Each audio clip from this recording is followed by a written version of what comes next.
السلام علیکم۔ حضرت علی علیہ السلام نے فرمایا کمزور بچے کس گھر میں پیدا ہوتے ہیں اور کس وجہ سے پیدا ہوتے ہیں۔ حضرت علی علیہ السلام کی زندگی سے ایک ایسا واقعہ سنانے لگا ہوں جس کو سنتے ہی آپ کو اس بات کا علم ہو جائے گا کہ کمزور بچے کن لوگوں کے ہاں پیدا ہوتے ہیں اور کمزور بچے کیوں پیدا ہوتے ہیں۔ اکثر لوگ یہ سوال کرتے ہیں کہ دنیا میں بہت سارے بچے کمزور پیدا ہوتے ہیں، پیدائشی طور پر معذور بچوں میں نقص کیوں ہوتی ہے؟ کیا ان کی روح میں کمی ہوتی ہے یا ماں کے اندر کمزوری ہوتی ہے؟ اگر کوئی بچہ دوسرے بچے سے کمزور لگے تو اس کی وجہ کیا ہے؟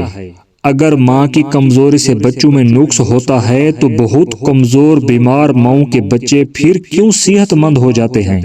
ایسا بھی ہوتا ہے کہ ماں ہڈیوں کا ڈھانچہ ہوتی ہے اور بچے خوب موٹے ہوتے ہیں۔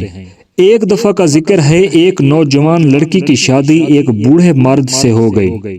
جب وہ دونوں کی شادی ہو گئی تو دونوں ایک دوسرے کے قریب آئے تو ان کا ملاپ ہوا، تو اسی دوران اس بوڑھے شخص کا انتقال ہو گیا، یعنی وہ فوت ہو گیا۔ ان دونوں کا ملاپ ہو چکا تھا، اس لیے وہ جوان خاتون حاملہ ہو گئی۔ جب چند مہینے بعد اس کا بچہ پیدا ہوا تو سوال اٹھنے لگا، بوڑھا شخص شادی کے وقت فوت ہو گیا تو پھر چھوٹا بچہ کس کا ہے؟ اور بچہ ہمارے باپ کا نہیں ہے، یہ اس شخص کا بچہ ہے جس کے ساتھ اس نے زنا کیا ہے۔ اس کی وجہ سے یہ بھی وہ نہیں چاہتے تھے کہ اس کو وراثت میں حصہ مل جائے یا دنیا ہمارا بھائی تسلیم کرے۔ فوری طور پر الزام عائد کر دیا۔ یہ واقعہ حضرت عمر کے پاس لے جایا گیا۔ اس سوتیلے بیٹے نے وہاں پر الزام صادر کر دیا اور حضرت عمر کو بتایا، میرا باپ شادی کے وقت ہی فوت ہو گیا تھا، اس خاتون نے یقینی طور پر کسی کے ساتھ زنا کیا ہے اور یہ بچہ اس نتیجے میں پیدا ہوا ہے، یہ میرا بھائی نہیں۔ حضرت عمر نے وہاں پر گواہ موجود تھے، یہ فیصلہ سنا دیا کہ واقعی یہ خاتون قصوروار ہے، لیکن حضرت علی علیہ السلام وہاں سے گزر رہے تھے۔ انہوں نے رک کر سوال کیا کہ کیا تم یہ بتا سکتے ہو تمہارے والد کی اس جوان لڑکی کے ساتھ شادی کب ہوئی؟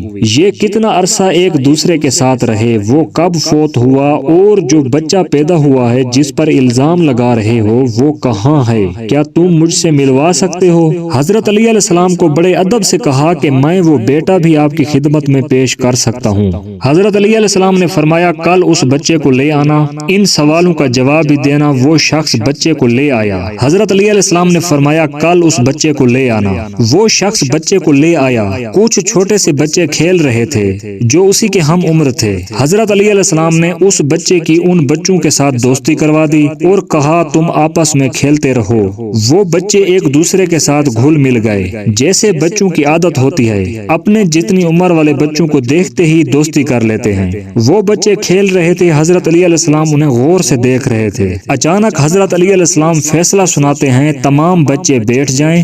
وہ بچے بیٹھ جاتے ہیں، پھر حکم دیتے ہیں، تمام بچے کھڑے ہو جائیں۔ تو تمام بچے کھڑے ہو رہے تھے۔ حضرت علی علیہ السلام نے دیکھا باقی تمام بچے آسانی سے کھڑے ہو گئے، لیکن اس بچے کو کھڑے ہونے میں پریشانی کا سامنا کرنا پڑا۔ وہ بڑی مشکل کے ساتھ زمین سے اٹھا، لیکن باقی بچے ایک دم سے اٹھ گئے۔ حضرت علی علیہ السلام نے فیصلہ سنایا، یہ بچہ اسی شخص کا ہے جس کے ساتھ اس خاتون نے نکاح کیا ہوا تھا، یہ کسی اور مرد کا بچہ نہیں، کیونکہ وہ شخص بوڑھا تھا اس لیے بچہ کمزور ہے۔ اس واقعے سے پتہ چلتا ہے کہ جب ہماری شادی اس عمر میں ہوتی ہے جب جوان نہیں رہتے تو اس کے اثرات بچوں پر بھی پڑتے ہیں۔ بچے پاگل کیوں پیدا ہوتے ہیں؟ امام علی نقی علیہ السلام فرماتے ہیں، شوہر کو چاہیے چاند رات، چاند کی پہلی تاریخ اور چاند کی 14، 15 اور آخری تاریخ کو زوجہ سے مقاربت نہ کرے۔ اگر کسی نے ایسا کیا تو پھر پیدا ہونے والا بچہ پاگل ہو سکتا ہے۔ پاگلوں کو زیادہ دورے پڑتے ہیں۔ دوستو، ویڈیو کو لائک کرنا، شیئر کرنا اور چینل کو سبسکرائب کرنا۔ شکریہ۔